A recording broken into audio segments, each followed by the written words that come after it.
Assalamualaikum warahmatullahi wabarakatuh. Perkenalkan, nama saya Faisal Fatan Ramadan Makalun Senge dari Prodi Kehutanan kelas C.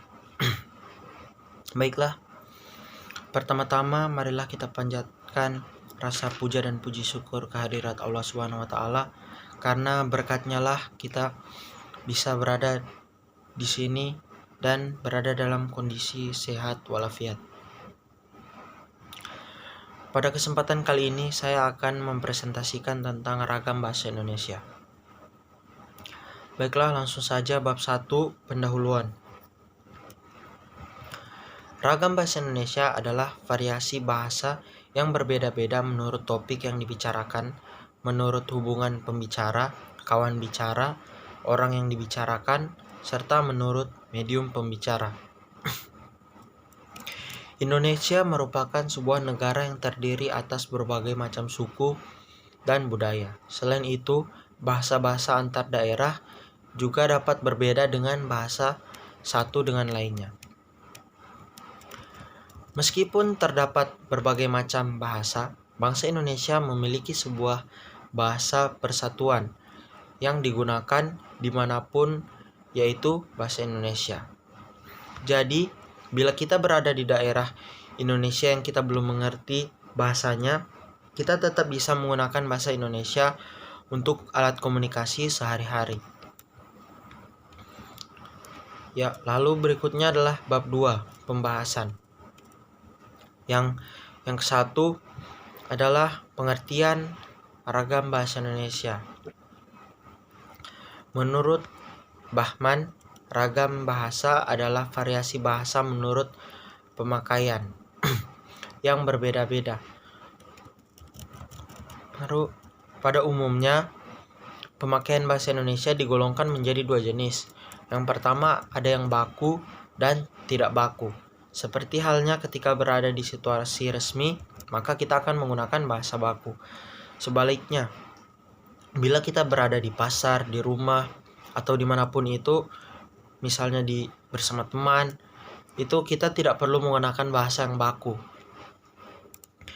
Namun, penggolongan tersebut tidak dapat mewakili keseluruhan bahasa, seperti contoh apabila ditinjau dari media atau sarana.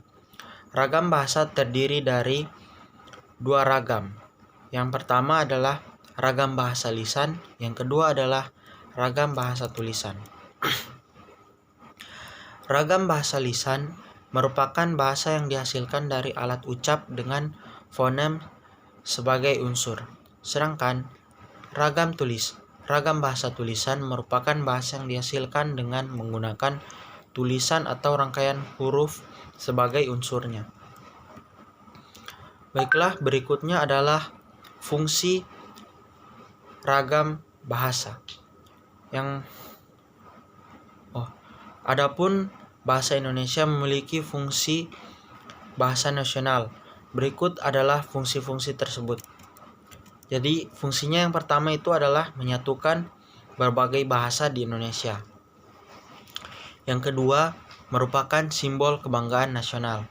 Yang ketiga, merupakan simbol identitas negara. Yang keempat, pemersatu antara kelompok dan etnis. Dan yang kelima adalah alat pemersatu adat dan budaya antar daerah. Lalu berikutnya bab 3, penutupan. Yang pertama adalah kesimpulan. Bahasa Indonesia mengajarkan masyarakat Indonesia untuk menggunakan bahasa Indonesia yang baik dan benar. Karena bahasa Indonesia merupakan bahasa yang nasional, yang artinya bahasa tersebut merupakan bahasa pengantar sehari-hari untuk memudahkan kita untuk berkomunikasi. Yang kedua adalah saran.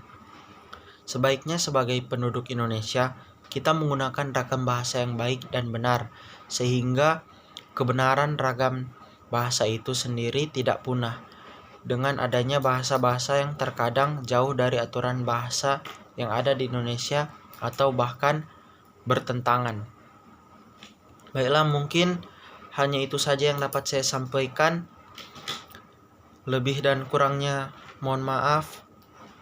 Nama saya Faisal Fatan Ramadan Makulun Senge. Sekian. Assalamualaikum warahmatullahi wabarakatuh.